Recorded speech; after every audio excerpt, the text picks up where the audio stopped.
Sí. El acta de la segunda sesión se da por aprobada por no haber sido objeto de observaciones. El acta de la tercera sesión se encuentra a disposición de las señoras diputadas y señores diputados. La señora secretaria dará lectura a la cuenta. No hay documentos para la cuenta, presidente. Ofrezco la palabra sobre varios. Sí.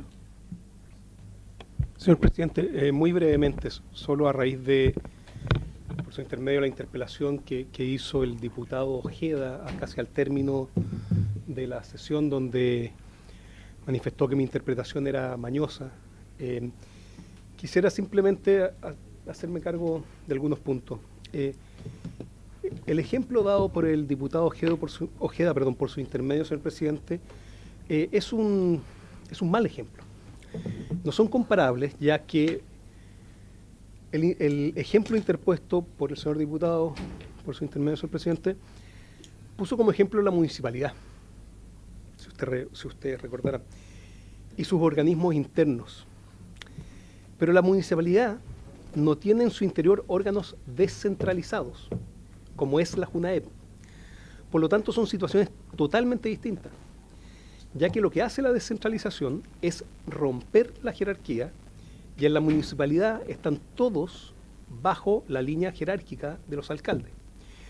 Quizás el ejemplo más claro de esta ruptura de la línea jerárquica entre un órgano descentralizado y el poder central, en este caso, ¿no es cierto?, el Ministerio de Educación, es el artículo 59 de la Ley 19.880, que es la Ley de Procedimiento Administrativo. Y lo que dispone literalmente el artículo 59 es: no procederá recurso jerárquico contra los actos del presidente de la República, de los ministros de Estados, de los alcaldes, y esta es la parte interesante, de los jefes superiores de los servicios públicos descentralizados. Entonces, un reclamo respecto de un acto administrativo de la directora de la JUNAEP, por ejemplo, se agota en la directora. No se puede recurrir al Ministerio de Educación porque no hay superior jerárquico, no hay un recurso jerárquico. Eso es lo que quiere decir que se rompe la línea porque es un organismo descentralizado. Yo entiendo que esto puede prestarse a confusión y que es complejo y que es muy técnico, y quizás por eso algunas personas creen equivocadamente que hay una contradicción entre lo que dijo la subsecretaria aquí y la defensa de mi representado, el señor ministro de Defensa. No hay ninguna contradicción, porque justamente explicó esto.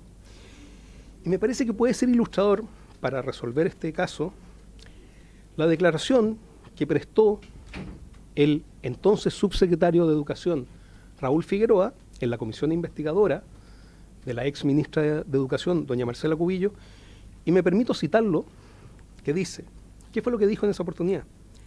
El Mineduc es un ministerio complejo, con estructuras que difiere de otros ministerios. Específicamente, hasta el año 2011, el ministro de Educación era, por expresa disposición de la ley del ministerio, el jefe superior del servicio. En la ley 20.529 se derogó esa calidad y por lo tanto dejó de ser el ministro de Educación el jefe superior del servicio, y la propia ley 20.529 incorporó a la ley del ministerio el hecho que es el subsecretario de Educación, porque saben que en el Ministerio de Educación tiene diversas subsecretarías, quien le corresponde la responsabilidad de ser el jefe administrativo del servicio, y además la responsabilidad, esto es lo importante, de coordinar las distintas subsecretarías y los diversos órganos y servicios con los cuales el ministerio se relaciona. Y esto hay que vincularlo necesariamente con la propia ley del ministerio y con la forma que el Estado se organiza. Es decir, lo que estamos diciendo nosotros. Muchas gracias, señor presidente. Muy bien, se dejó constancia de su clara exposición. Para los efectos de esta presente sesión, se encuentran invitados el abogado don Juan Francisco Varela Echaurren, que cambió fecha para el día 6 de julio.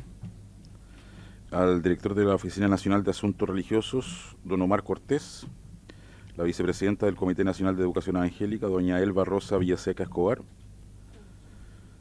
Ya, tenemos a los dos invitados. Y estaban invitados también los abogados de la Corporación Comunidad de Justicia, señores Álvaro Ferrer y Gustavo Bar, quienes no contestaron. Por tanto, vamos a recibir el testimonio, la declaración del director nacional de la Oficina de Asuntos Religiosos, don Omar Cortés, a quien le damos la más cordial bienvenida. Y puede comenzar con su exposición. Son las 17:11, ¿qué le parece? Hasta las 20, por 20 minutos, don Omar, ¿le parece bien? Muy bien, adelante, tiene la palabra.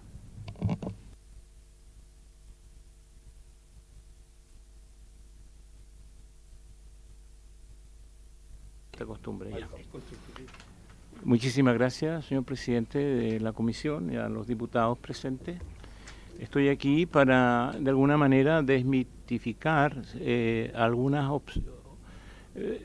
versiones que pueden surgir de los artículos del libelo de acusación del ministro Ávila, con argumentos de suma objetividad para dar cuenta de la más legítima posición del respeto a la libertad de conciencia o libertad religiosa. Digo o libertad religiosa porque la libertad de conciencia viene a ser como la versión secular de la libertad religiosa. En la acusación hay una mirada hacia la tendencia desde una supuesta ideología de género incluida en las propuestas del ministro, que nosotros, frente a tres claros procesos objetivos que hemos desarrollado con el Ministerio de Educación, por indicación del mismo ministro y su equipo, podemos francamente señalar que es absolutamente todo lo contrario. Verificamos en el comportamiento del ministro un claro y absoluto respeto a todas las sensibilidades creyentes y no creyentes en la dinámica del respeto de la pluralidad que existe en el establecimiento y en los procesos educativos.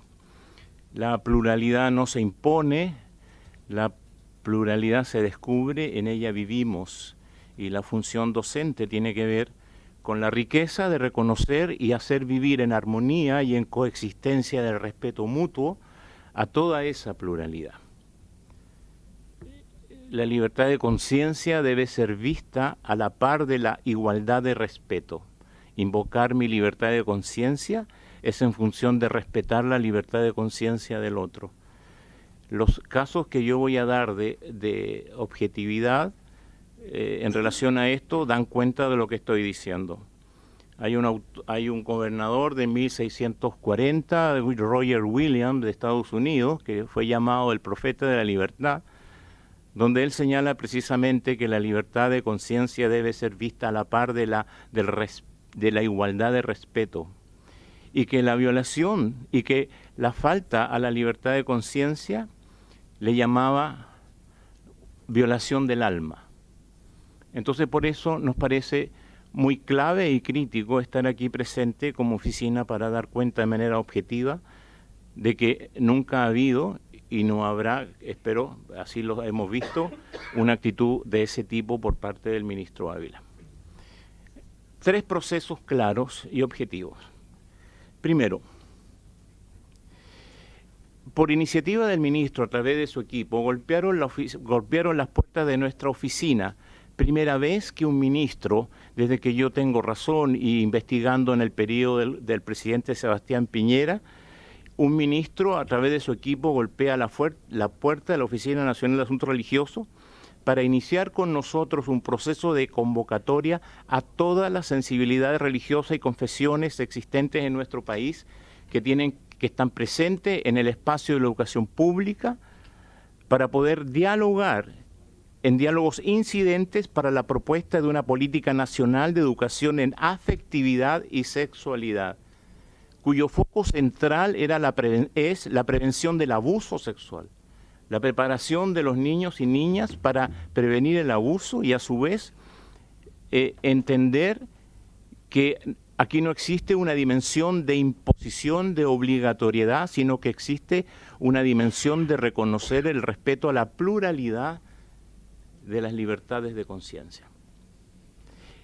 Se convocó a un número tan amplio como el registro que tengo acá, y traigo conmigo las actas que fueron recogidas y sistematizadas por estudiantes de la Universidad de Chile, con suma objetividad, de todo lo que ahí se conversó, de todo lo que ahí se escuchó, de todo lo que ahí se recibió por parte de representantes de centros de apoderados, de confesionales, Iglesia Adventista, católicos, Iglesia de Jesucristo de los Santos Últimos Días, la Red Interreligiosa para la Defensa de la Infancia, la Red Santo Tomás de Aquino, Iglesia Misión Evangélica Wesleyana y Comunidad Bahá'í, Mesa Ampliada, UNE Chile, Iglesia Luterana, Ejército de Salvación, incluso PADIS, que es un movimiento católico pastoral por la diversidad sexual, representantes del DEM, de la Iglesia y de la Iglesia Bautista, etcétera. Todos ellos registrados aquí, incluso nos autorizaron a dar cuenta de las actas, de ese diálogo en donde fue de la máxima expresión de respeto y de escucha de todas esas sensibilidades. Podría leer algunos de los puntos de todas estas actas, pero no es necesario, creo que las puedo dejar con ustedes si las quieren revisar. Solo leer un párrafo de uno de los participantes. Creo que el desafío es educar a los niños en estas temáticas, integrando a la comunidad e integrando a los padres, que se haga en conjunto y que finalmente los padres no pierdan esa capacidad de educar a sus propios hijos. Agregar que en este sentido educación en afectividad y sexualidad integral es un mecanismo contra la violencia. Siempre se piensa y se reduce a que el objetivo es solamente prevenir el embarazo de jóvenes, pero creo que no solo es eso. El objetivo tiene que ser prevenir la violencia y los problemas de abuso, por lo que el brindarles las herramientas para darse cuenta de que viven cierta violencia es importante también. Opiniones vertidas y registradas de líderes religiosos en esas mesas de trabajo, que fueron 4, y cuyas actas ellos las reciben, cuyas actas de ellos incluso pueden complementarla o pueden corregirla para hacer la sistematización final. Ese es el primer punto que tengo para objetivo para desmitificar esa acusación que está en los artículos 1 y 2 del libro. El segundo punto es el siguiente. El Estado de Chile, frente al caso Sandra Pavés, fue sentenciado por la Comisión Iberoamericana de Derechos Humanos, la Corte, perdón. Fue sentenciada, considerada culpable de violar los derechos humanos de una profesora que se declaró lesbiana en un colegio. Bueno, no voy a entrar al caso, pero la sentencia implicaba revisar el artículo 924, modificarlo, cambiarlo, y a su vez el certificado de idoneidad que implicaba la entrega de cada religión, porque la enseñanza de la religión en la escuela pública es confesional. Pues bien, habría sido la mejor oportunidad para un ministro con una tendencia de una laicidad invisibilizadora de la sensibilidad religiosa, o con una tendencia contraria a aquellas cosmovisiones religiosas que tienen una mirada, si bien de respeto hacia los movimientos de la diversidad sexual, tienen distancia y a veces contraposiciones. Habría sido la mejor oportunidad simplemente para avanzar, como así algunas posturas radicales lo pretendían, a derogar un decreto como eso, a trabajar por eliminar eso, porque es un conflicto para una persona que tiene una tendencia a imponer una agenda de género. La presencia de la religión confesional con sus enseñanzas 2 horas a la semana es contraproducente, ¿no? Ojalá lo pudiésemos sacar. Pues todo lo contrario, la tendencia y la actitud del ministro fue convocarnos a nosotros, la ONAR, otra vez, no pudiendo hacerlo, para trabajar en conjunto en una dinámica de respeto y de diálogo para no derogar el decreto 924, sino que modificarlo, y la enseñanza de la religión confesional sigue igual, aunque a muchos de nosotros a lo mejor nos gustaría que se cambiara. Creo que no puedo dar otro mejor ejemplo para señalar que toda tendencia a creer que las posturas del ministro estaban apuntando o apuntan hacia el descrédito, el desmérito y la exclusión de las tendencias de visiones antropológicas religiosas distintas a la de él propia, son absolutamente falsas. Tanto es así que no puedo dar más indicaciones de este proceso porque está dentro del trabajo de la misma Comisión de Derechos Humanos de Cancillería, se está trabajando en la respuesta a la sentencia, pero tanto es así que uno de los acápites que señalaba la sentencia era que aquellos que emiten desde las religiones el certificado de idoneidad debían pasar a ser formados en derechos de sexualidad, de la diversidad sexual. Nosotros cambiamos esa palabra. El mismo ministro así le pareció, vamos a dialogar. Y son procesos de diálogo que ya los iniciamos con sumo respeto e inclusión de todas las perspectivas para encontrar caminos de consenso en el respeto de los derechos humanos de toda persona y todo docente. El tercer ejemplo que quiero dar es algo francamente que nos parece histórico.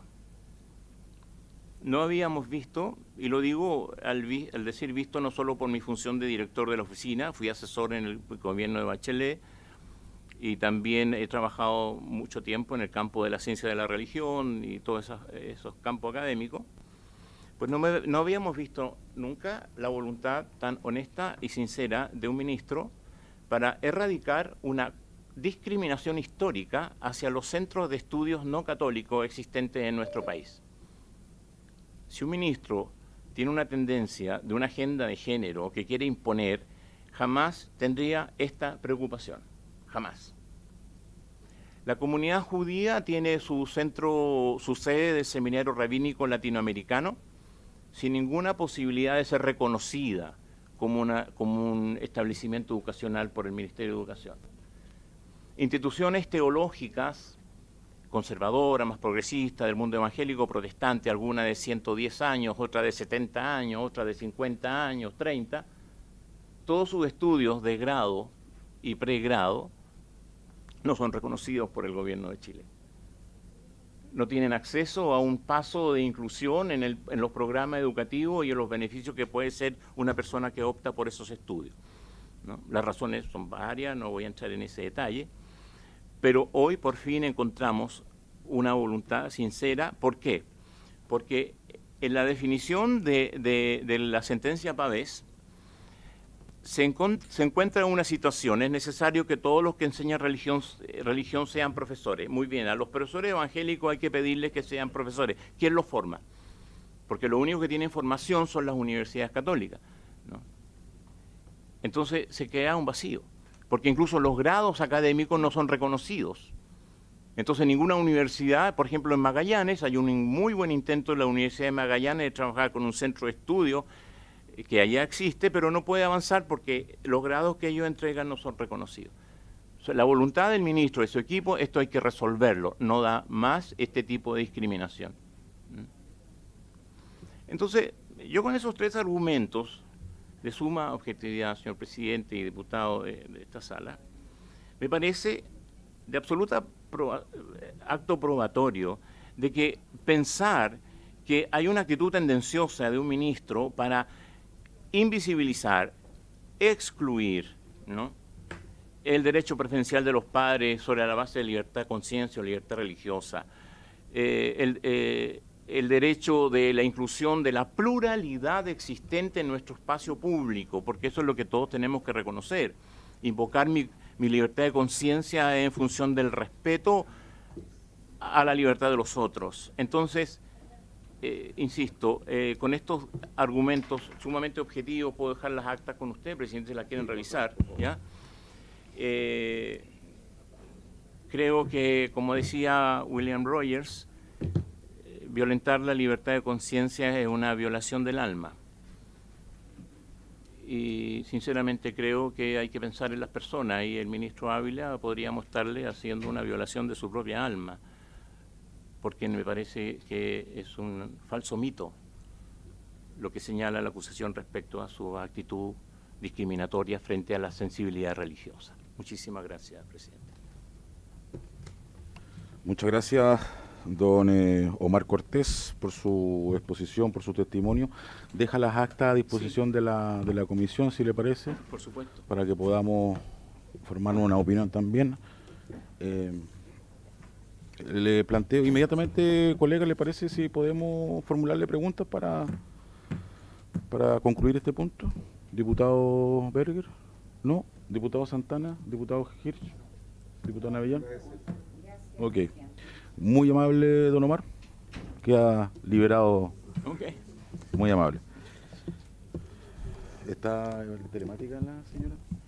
Ya. Saludamos también, a nombre de esta comisión, saludamos a doña Elba Rosa Villaseca Escobar, vicepresidenta del Comité Nacional de Educación Evangélica. Señora Elba, buenas tardes. Buenas tardes, un gusto saludarles desde acá. Igualmente, le doy la palabra por 20 minutos, ¿le parece? Tiene la palabra. Bien, bien. Mire, fuimos invitadas a esta participación de diálogo de una política en educación en afectividad y sexualidad integral. Y decidí participar porque soy profesora por más de 35 años, pasando por todos los niveles educativos. Tuve la posibilidad de estudiar mi pedagogía con beca presidencial, también con pasantía en el extranjero sobre ciencia y tecnología en Israel, y mucho trabajo con sectores vulnerables. Trabajé muchos años como profesora en Lo Espejo. Me tocó atender muchas situaciones complejas y difíciles en donde no tenía respuesta. Pero cuando leímos esto de esta política que se está diseñando, la verdad que de pronto usted escucha que es solo sexualidad, y la verdad que dice afectividad. Y cuando hablamos de afectividad estamos hablando de sentimientos, de emociones, situaciones que muchos estudiantes no encuentran una respuesta en cada una de las escuelas. Siempre como profesora soñé con una escuela libre de discriminación y violencia, siempre, y luché por eso. Yo tuve niños de 18 años en octavo básico. Esa era la realidad existente. Y lo que yo esperaba siempre, tener la posibilidad de escuchar que en nuestro país nuestros estudiantes, nuestros niños tendrían la posibilidad de contar con una escuela segura, inclusiva y justa. Y justa. Tengo mucha experiencia al respecto de lo que ocurre en los establecimientos educacionales, porque los apoderados de las escuelas municipales generalmente no participan mucho. Por lo tanto, cuando aquí se nos invita en una primera sesión a conocer los ejes de esta política, resultó interesante participar porque había mucho espacio para poder preguntar y resolver algunas inquietudes. También conocer los contenidos y las habilidades de esta, y cómo creo que el grupo que participamos en estos diálogos sentimos que podíamos hacer propuestas. De hecho, las hicimos en relación de que los padres fueran consultados, que fueran incorporados en estos tipos de trabajo en la escuela. Pero yo creo que hay una minoría que en realidad no le parece la situación que se hable de estos temas. Sin embargo, quiero mostrar solo un ejemplo que dice que al realizar estos talleres en los establecimientos, los niños fueron escuchando qué pasaba y cómo era esto, y tal vez en sus hogares no tenían esta posibilidad de conversar estos temas.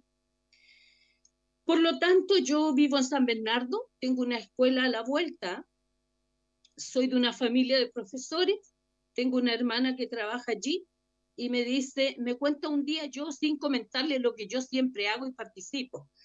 Entonces me dice, mira, gracias a una actividad que se hizo en la escuela, con el psicólogo y los profesores, una niña se atrevió a contar que era abusada por su abuelo.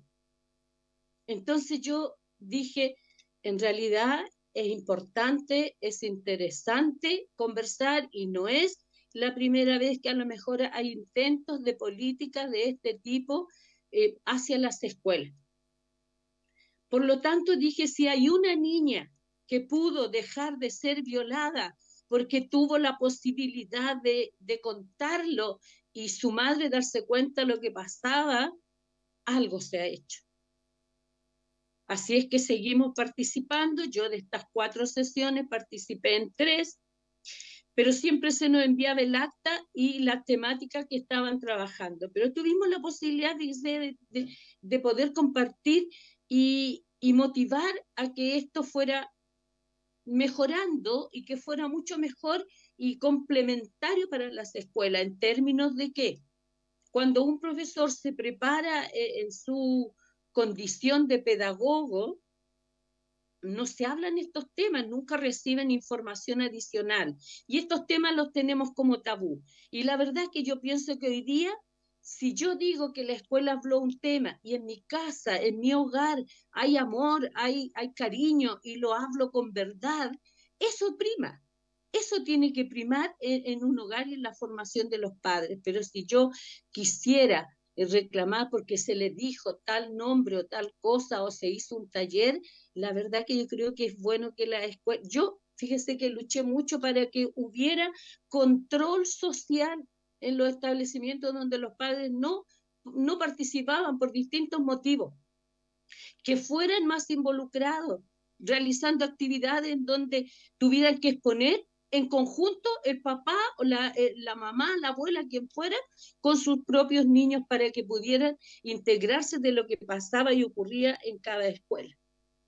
La verdad que en estos momentos yo coordino en la región metropolitana entregando, firmando certificados de idoneidad para profesores y se hace complejo en este minuto y siempre sentimos la amenaza de que este decreto pudiera derogarse. Pero yo insisto en que cada establecimiento tiene un proyecto educativo en donde evidencia valores, principios, y si yo hago un conjunto con todo eso y estoy trabajando respecto de lo que mandan los líderes de la escuela, pudiera hacerse un trabajo maravilloso y pudiéramos evitar muchas situaciones que ocurren y que nunca sabemos hasta cuando tienen 30, 40 años los jóvenes. Así es que yo creo, yo como madre, como profesora, como abuela, como pastora, yo llevo 50 años trabajando en la iglesia en el sentido espiritual, 25 años con niños y jóvenes, guiándolos de una manera que ellos pudieran ser más felices y pudieran participar con sus emociones. La verdad es que quiero aludir a Humberto Maturana porque dijo muchas verdades. Yo lo tuve como profesor y relató en un momento y dijo que para muchos jóvenes y niños la escuela eran verdaderas cárceles. Y lo viví porque los niños tienen que desarrollar talento, tienen que desarrollar otras competencias, tienen que sentirse seguros, tienen que ser estables para que podamos tener una sociedad mucho mejor de la que tenemos hoy día. Me duele escuchar que ayer un joven que una PDI le disparó y él falleció porque él la estaba atacando y el joven tenía también su armamento. 17 años, ese joven debería estar estudiando y no lo está. Entonces sé que hay harto por hacer, sé que debemos luchar para que pudiéramos avanzar y nosotros tenemos que plantearnos como país de otra manera. La verdad que nos damos respuesta y cuando uno piensa en una política educativa es porque hay una gran necesidad. Entonces yo no tengo temor. Si en este minuto yo fuera una mamá joven, no tendría temor de que a mi niño le hablaran de tema de sexualidad. ¿Por qué? Porque yo lo tendría que hacer primero. Yo tendría que estar ahí corrigiendo aquello. De los más de 12.000 establecimientos reconocidos en el país, 5.514 son municipales. Y yo sé las carencias. Y sufro día a día porque siempre quise revertir la realidad, pero siempre me afirmé. También fui profesora de religión.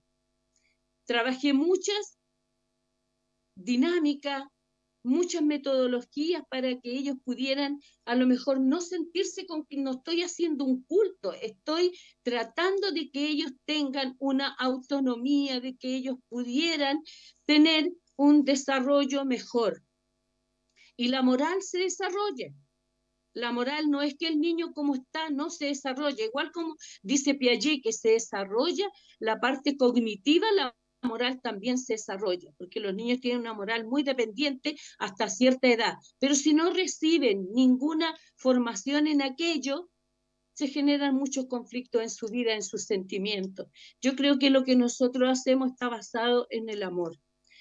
Tratamos de sustentarnos con los 2 primeros mandamientos, ¿cierto? Primero, amarás al Señor tu Dios con toda tu mente, con todo lo que soy. ¿Por qué? Porque también me respalda que los que amamos a Dios todo nos ayuda bien. Y el segundo que dice, amarás a tu prójimo como a ti mismo. Entonces, mi formación, mi enseñanza siempre fue, cuando yo trabajo la parábola del buen samaritano, significa de que el hombre que estaba herido, el que lo ayudó era enemigo porque no se aceptaban entre ellos.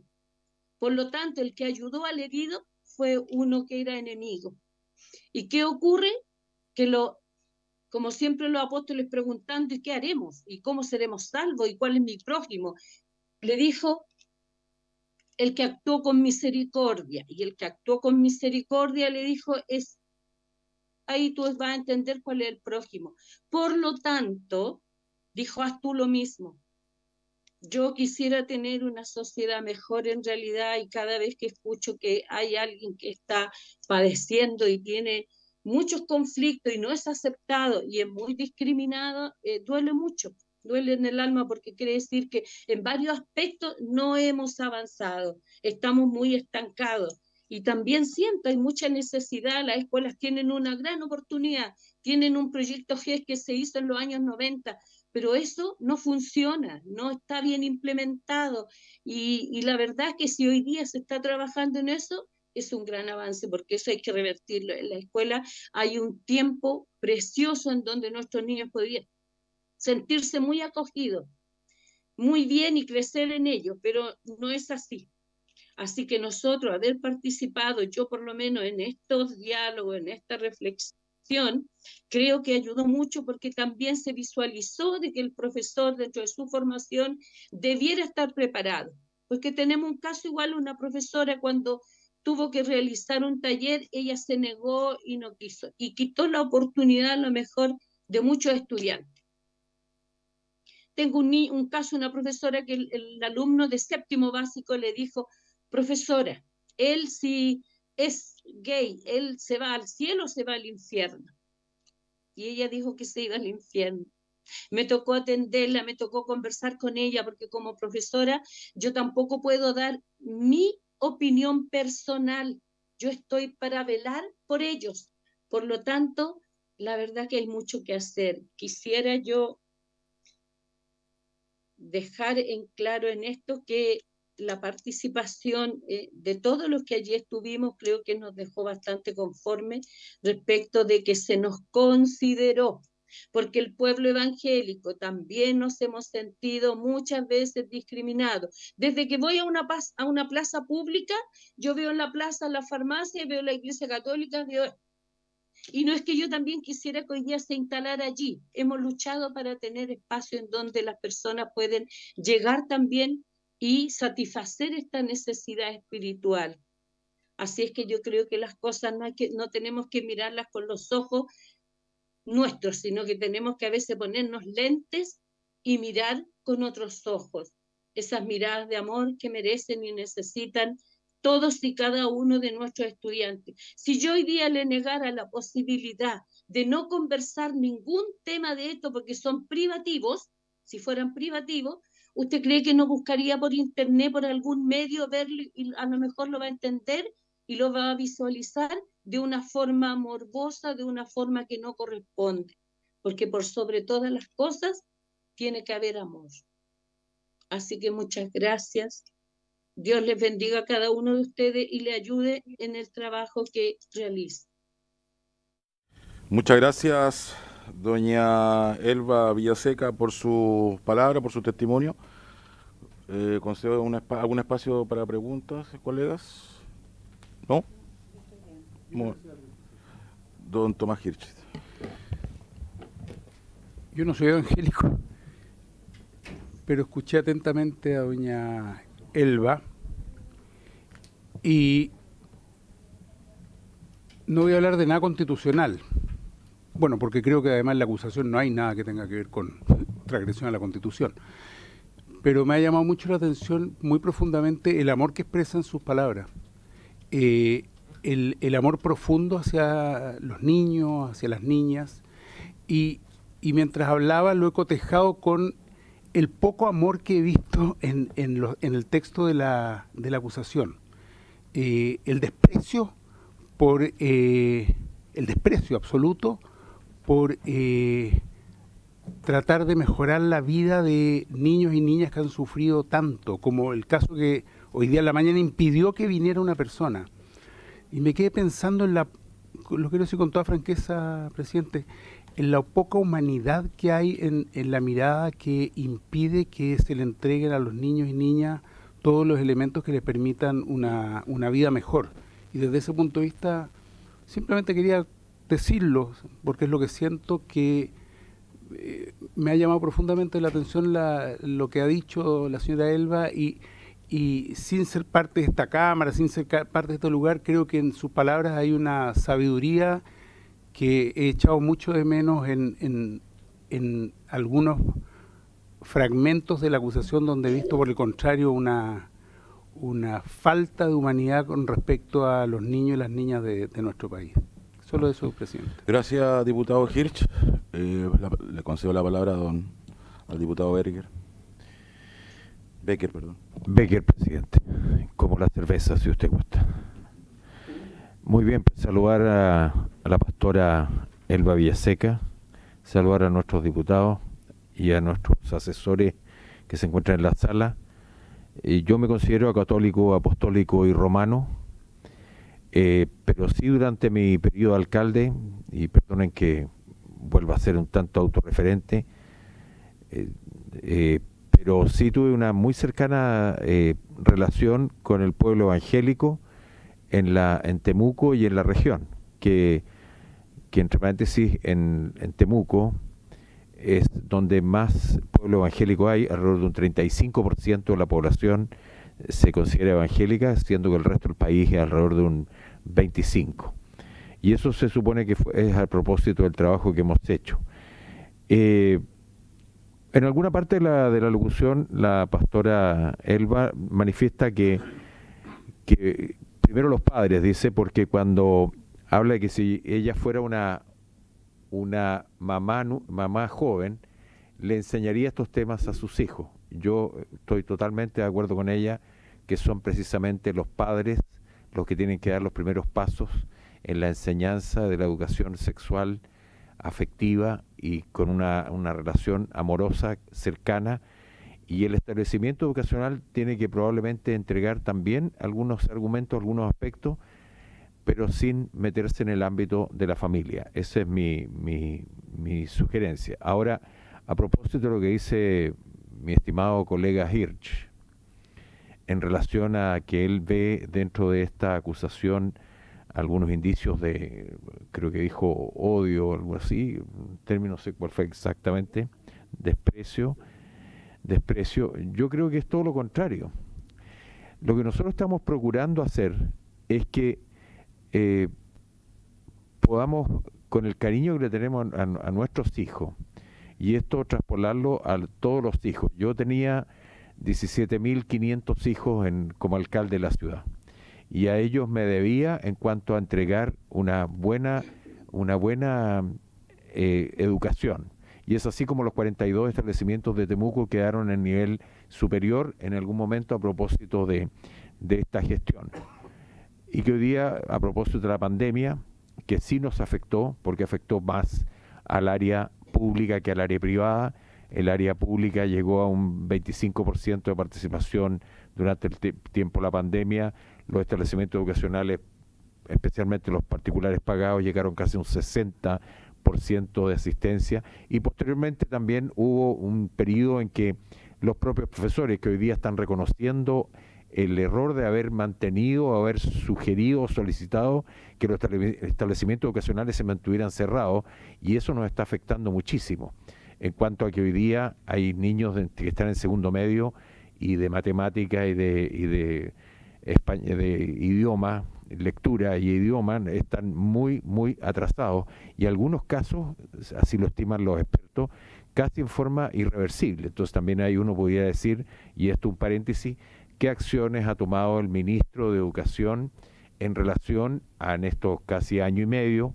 Les recuerdo también a mis estimados amigos de la izquierda que ya llevan un año y medio en el gobierno, entonces no sigamos echándole la culpa a Bachelet 1, Bachelet 2, Piñera 1, Piñera 2, porque hay cosas que ya pudieron haberse tomado y haberse resuelto, o en parte al menos en este periodo que hemos estado sin estar bajo la fuerza de esta pandemia que nos atacó a todos, por supuesto.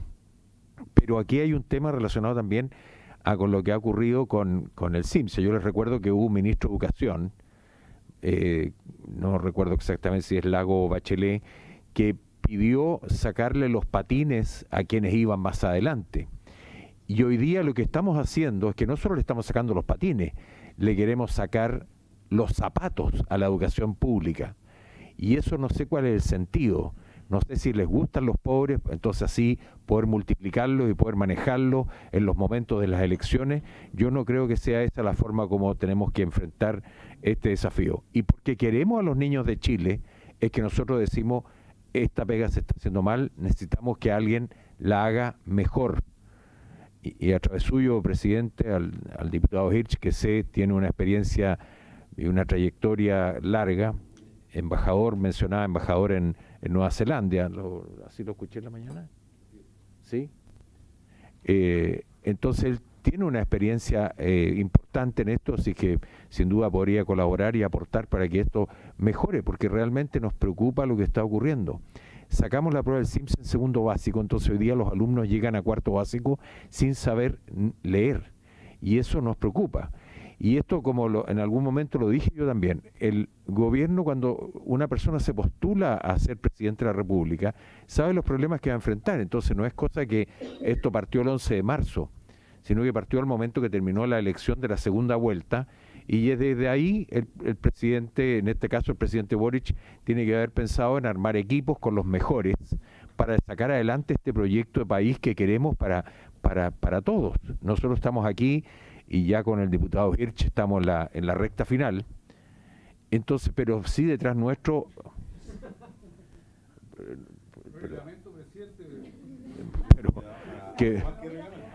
algo más que reglamento, después lo podemos solucionar. No, lo que pasa es que...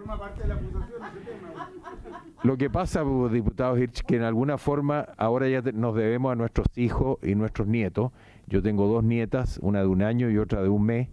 Y la verdad es que ahora me están preocupando ellas también, que yo pensé que había terminado mi tarea, pero ahora empieza una preocupación distinta por esta gente que viene, que están pequeños aún.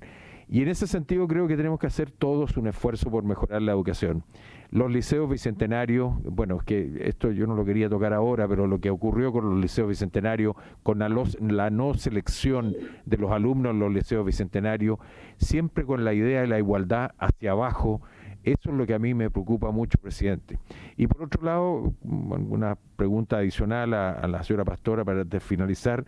¿A cuántas iglesias representa ella? ¿Cuántas iglesias tiene bajo su dominio, su manejo? ¿Y cuánto es el número de feligreses que ella tiene dentro de su ámbito del quehacer de la iglesia evangélica que ella, o la parte de la iglesia evangélica que ella dirige? Y en ese sentido, yo también darle las bendiciones, que Dios la bendiga, pastora, que Dios bendiga su actividad como profesora, como sostenedora, según entendí también. ¿Es así? Sí. Sí, y desearle el mayor de los éxitos. Gracias, presidente, disculpe el largo. Gracias, diputado Becker, diputado Hirsch. Gracias, presidente. De reglamento, dos cuestiones. Uno, el tema del CIMSE no forma parte, hasta donde yo sé, me he leído una cantidad de capítulos de esta acusación impresionante, pero creo que no hay ninguno sobre el CIMSE. Entonces creo que no corresponde en absoluto un análisis o profundización sobre el tema del CIMSE, para lo cual pueden preparar otra acusación, en fin. Y en segundo lugar, tal como se dijo ayer, que el mismo diputado, por su intermedio presidente, preguntaba a una invitada si tenía o no tenía hijos, no corresponde preguntarle a los invitados sobre cuestiones de su propia vida. Lo que corresponde es preguntarles sobre aspectos que tienen que ver con la acusación constitucional, donde evidentemente uno espera que puedan responder. Gracias, presidente. Diputado Becker. Sí, muy breve. Yo no voy a entrar en polémica con el señor Hirsch. Respeto mucho a los adultos mayores. Pero sí está incorporado esto en los servicios locales. Los resultados de los servicios locales que están acá, que hay dos ejemplos puestos, a mí me habría faltado poner el tercer ejemplo de la Araucanía Costa, en que estamos haciendo las cosas muy mal. Es que Piñera, no, si Piñera ya terminó, Piñera está en su casa, en sus cosas, digamos. Entonces, por favor, veamos qué vamos a hacer con los servicios locales y que ojalá que de esta acusación también nos podamos unir como Cámara, como profesionales de este tema y logremos sacar adelante estos proyectos relacionados con los servicios locales que están siendo muy mal administrados. Se está haciendo muy mal la cosa, digamos. Y hoy día les digo que el monto que paga el Estado, y este es un dato, no, si a mí también no me gustan las expresiones del señor Rich, señor presidente, a propósito, por su intermedio, digamos, porque manifiesta como una desazón, desagrado. Yo también, pero nunca hago ninguna expresión. ¿Ah? Bueno, en lo que yo le quería decir a la mesa, que el monto que se paga por alumno por parte del Estado a los municipios y a los colegios subvencionados es similar a lo que se paga a los particulares pagados, el monto total que se cancela.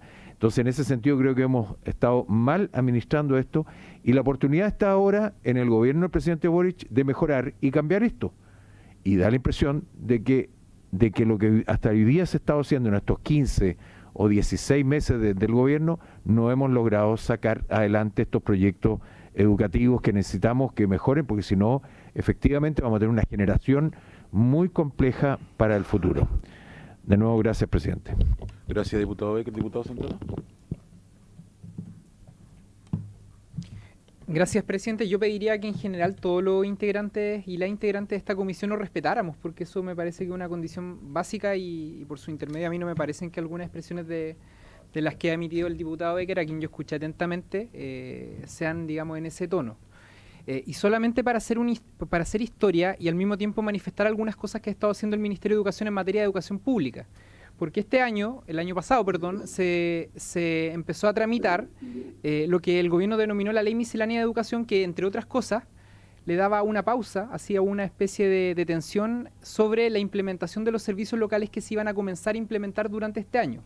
¿Para qué el Ministerio de Educación hace eso? Para poder revisar el funcionamiento de los servicios locales que ya se encontraban en funcionamiento y de los cuales transversalmente había una mala observación, había una crítica respecto a su funcionamiento. Pero por otra parte, yo quiero recordarle también por su intermedio, presidente, al diputado Becker, que se está tramitando en el Senado un proyecto de ley cuyo objetivo es precisamente mejorar la ley de nueva educación pública, que es la que sostiene los servicios locales de educación. Y nosotros esperamos que prontamente pase a la Cámara de Diputados para poder revisar las cosas que van a permitir que los servicios locales puedan funcionar mejor.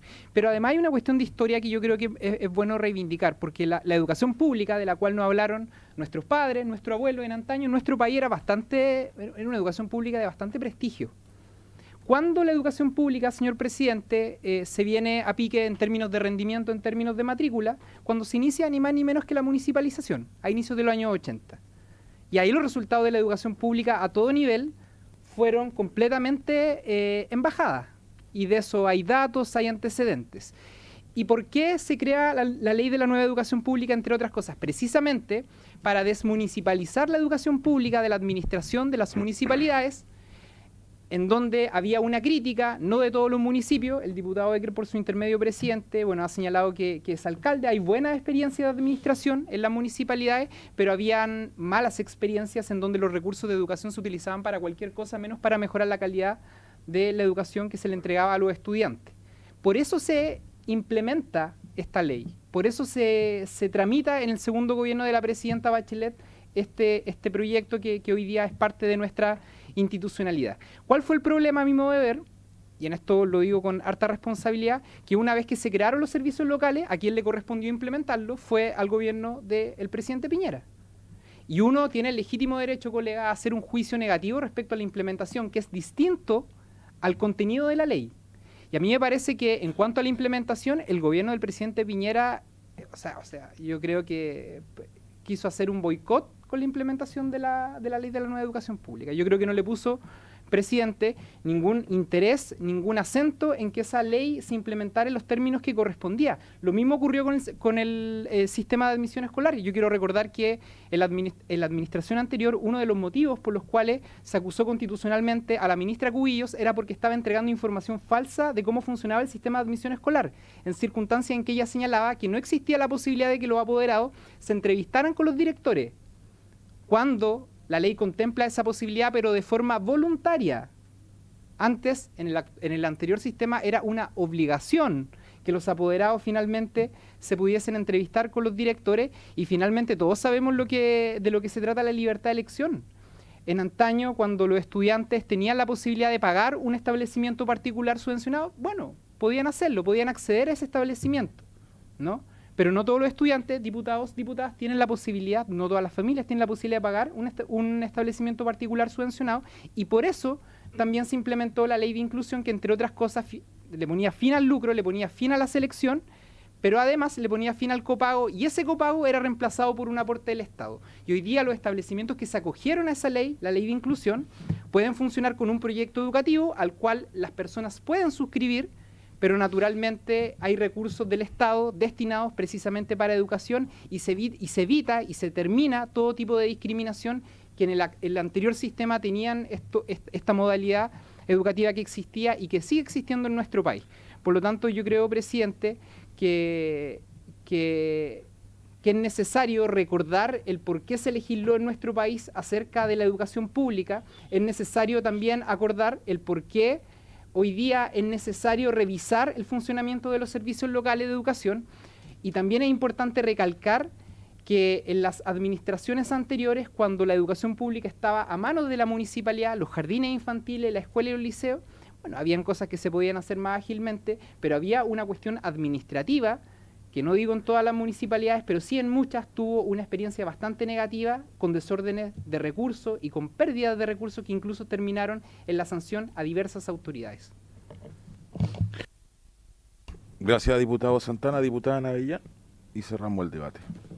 Gracias, presidente. Cortito, mire, yo primera vez que estoy en una comisión de una acusación constitucional, no tengo idea si normalmente funcionan así o no. Pero tengo un requerimiento que yo espero mis colegas tomen a bien. Circunscribámonos al tema, porque la verdad es que yo veo que aquí de repente todos nos vamos un poco por las ramas, entramos en otros temas que no están dentro de la acusación. Yo agradezco por su intermedio, presidente, al diputado Santana, que preside la Comisión de Educación y por lo tanto sabe mucho del tema, pero la verdad es que... Pero es como que usted la presidiera, usted sabe mucho. A lo mejor se la merece después de todo presidirla, ¿no? Es una duda. Ya, no, pero el punto es el siguiente. Yo agradezco porque he aprendido mucho del tema de educación. Yo no estoy para nada en la Comisión de Educación, pero creo que tenemos que suscribirnos a lo que estamos acá, a lo que estamos convocados, porque tenemos hartos invitados, tenemos poco tiempo, y yo creo en la eficiencia. Entonces, circunscribámonos al tema. ¿Les parece? Gracias, presidente. Muy bien, gracias. Si me permiten, colegas, un invitado presentado por esta parte, don Pedro Díaz, no pudo concurrir. Solicito se me autorice a reemplazarlo por don Jaime Beas, que es el director precisamente de Educación Pública. ¿Les parece? Muy bien, acordado. Gracias. Habiéndose cumplido el objeto de esta sesión, esta se levanta.